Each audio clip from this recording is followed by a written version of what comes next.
여러분은 혹시 이런 사람 본 적 있으신가요? 겉보기에는 살도 찌지 않았고 건강해 보이는데 병원에 갔더니 당뇨 전단계라는 진단을 받았다는 사람이요.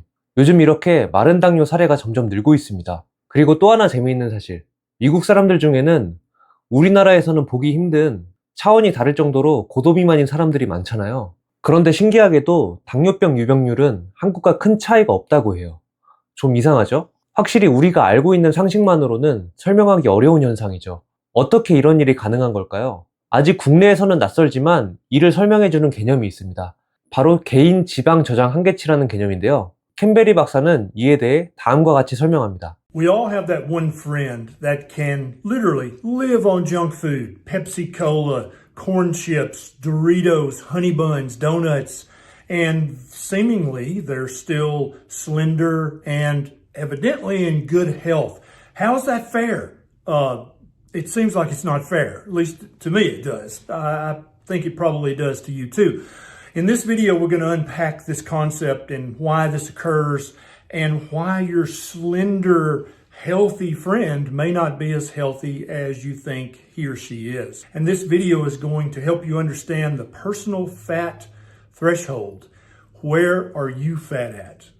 Your body has an entire arsenal of hormones that decide if you store fat, where you store fat, how much fat you store, and so on. So the personal fat threshold is a theory that's quickly gaining traction in the scientific community. It appears that people with different genetics store fat at different rates, and they also store fat at different places on their body. Now, where you store fat is very important. For you, it might be important when you look in the mirror, but for doctors like me and other healthcare providers, where you store fat is actually very, very important from a health standpoint. Storing fat at the wrong place can actually be more unhealthy, even though it looks better in the mirror, than storing fat in places you'd rather not store it. It's well known in the medical and nutritional communities that people of Asian descent and Indian descent can eat a very high carbohydrate diet and yet remain slender. But the problem is that because of their personal fat threshold, they're storing fat at very unhealthy places, like their liver and around their internal organs in their abdomen, and ultimately in their pancreas.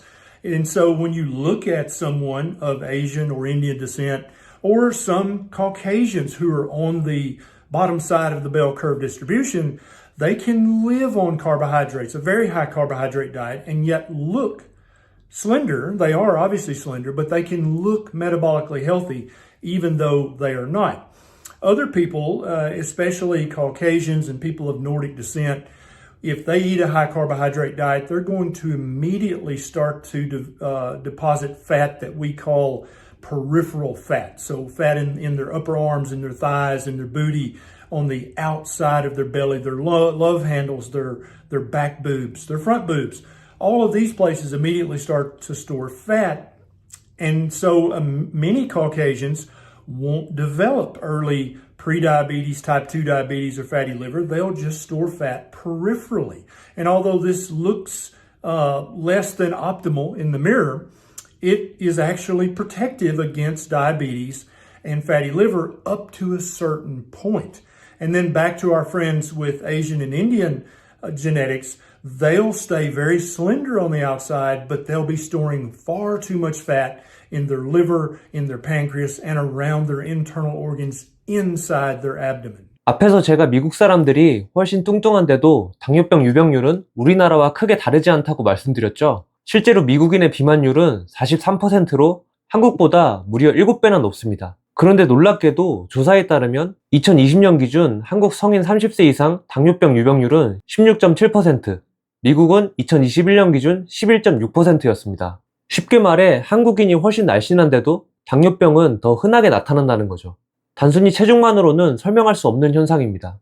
이때 우리가 주목해야 할 개념이 바로 개인 지방 저장 한계치입니다. 한국을 포함한 아시아계 사람들은 지방을 저장할 수 있는 여유 공간이 적습니다. 그래서 살이 찔 때 겉으로 보이는 피하 지방의 저장고가 금방 차버립니다.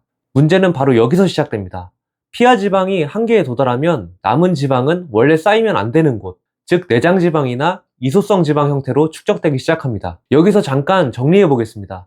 피하지방은 피부 바로 아래 쌓이는 지방입니다. 허벅지, 엉덩이, 팔뚝 같은 데서 쉽게 눈에 띄는 살이 바로 피하지방이죠. 물론 보기에는 좋지 않지만 이는 비교적 안전한 지방 저장 방식입니다. 반면 내장지방은 복부 안쪽, 장기 사이에 쌓이는 지방으로 염증을 일으키고 대사질환과 직결됩니다. 더 나아가 이소성 지방은 근육이나 간, 심장, 췌장 같은 장기에 축적되는 지방을 말하는데 이 단계가 되면 장기 기능을 직접 손상시켜 대사 기능을 크게 무너뜨립니다. 즉 보기에는 살이 덜 찐 것 같아 보여도 실제로는 건강에 훨씬 치명적인 형태로 지방이 쌓일 수 있다는 겁니다. 게다가 최근 연구에 따르면 한국인의 췌장은 서양인보다 평균적으로 12% 더 작고 인슐린 분비 기능도 36%나 떨어진다고 합니다. 이미 지방 저장 한계치가 낮은 데다 췌장 기능까지 떨어지니 당뇨병 위험은 더 커질 수밖에 없습니다. 작은 췌장에 지방이 끼면 기능이 더 떨어지고 혈당을 제대로 처리하지 못하면서 다시 지방이 더 쌓이고 또 췌장 기능은 더 약해지는 이런 악순환에 빠지는 거죠. 제가 이 개념을 소개하는 이유는 비만해도 괜찮다는 말을 하려는 게 아닙니다. 오히려 그 반대입니다. 여러분이 보통의 유전자를 가진 한국인이라면 겉보기에 날씬하다고 해서 결코 안심할 수 없습니다. 당뇨병이 더 취약한 체질을 가지고 있는 만큼 체중과 혈당 관리에 더 각별히 신경을 써야 합니다. 그리고 지금까지는 예외적인 경우만 말씀드렸는데요. 물론 날씬한데 당뇨가 있거나 반대로 비만해도 건강한 경우가 있긴 하죠.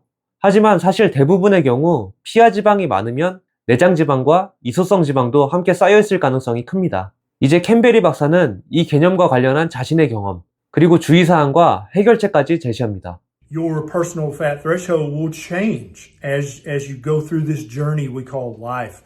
For example, when I was in my early 20s, I was that friend that you would hate and despise because I could live on powdered donuts crumbled up in chocolate milk. That was my standard breakfast back then.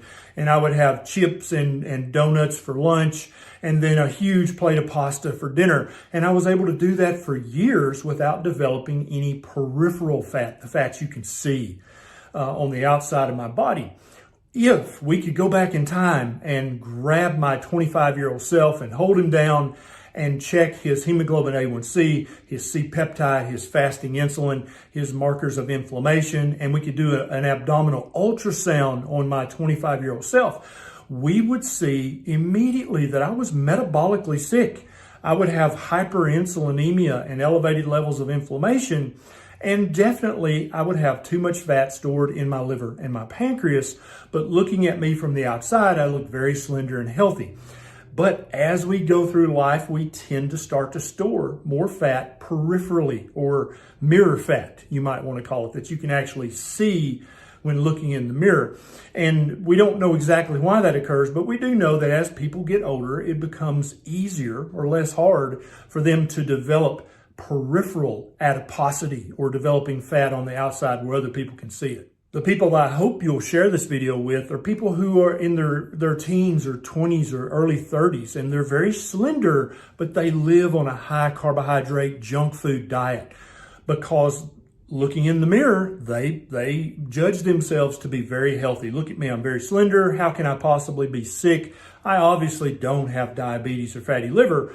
The only way for these slender, pseudo-healthy people to tell if they have these internal conditions or not is to have their lab work checked by a healthcare provider. When you understand the foundational concept of the proper human diet, that all human beings have the best health, the most optimal health when they're eating a low carbohydrate diet, and definitely a diet that's free of sugars and grains and vegetable oils and highly processed food, then you start to understand that regardless of how old someone is, they could be a teenager, they can still have prediabetes, type 2 diabetes, fatty liver, fatty pancreas, and very high levels of inflammation. All of this is based on their personal fat threshold. It's based on their genetics and it's based on their age. We cannot just look at these people and just say, well, they're very slender, therefore they must be healthy. Indeed, this is the argument many people make when I'm having slap fights on Twitter. They'll say, well, look at Asians. They're very slender and they eat nothing but carbohydrates. Yes, but if you actually check their lab work, Asians and Indians actually have some of the highest levels of prediabetes, type 2 diabetes, and fatty liver of anyone in the entire world. I hope understanding the concept of a personal fat threshold will also make you think twice before judging an obese friend or loved one as being lazy or being a glutton. This is not the case. There's two things going on. They have a personal fat threshold that when they eat a high carbohydrate diet, it tends to make them store fat on the outside of their body or the periphery. And also, they just haven't learned that all human beings are by design low carbohydrate mammals. Once they understand these two concepts, it's very easy for them to start to burn off the peripheral fats, but also for your skinny friends, when they do go to their healthcare provider and they get their labs checked and find out, holy crap, I'm pre-diabetic, or holy crap, I have hyperinsulinemia. That's going to lead to a lot of terrible health problems as I get older. Then they're going to say, well, what's causing my hyperinsulinemia?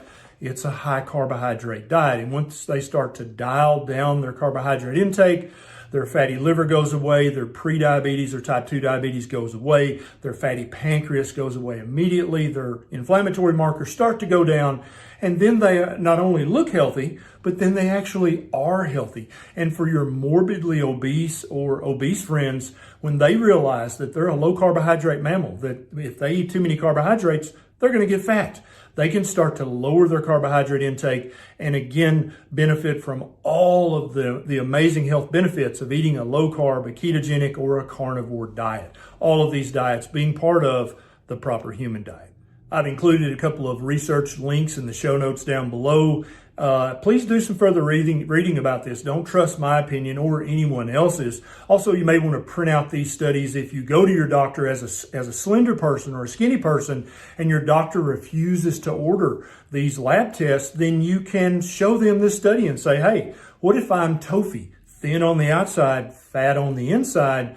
I really should know that because that's a huge risk for my future health, right? This is Dr. Barry. I'll see you next time.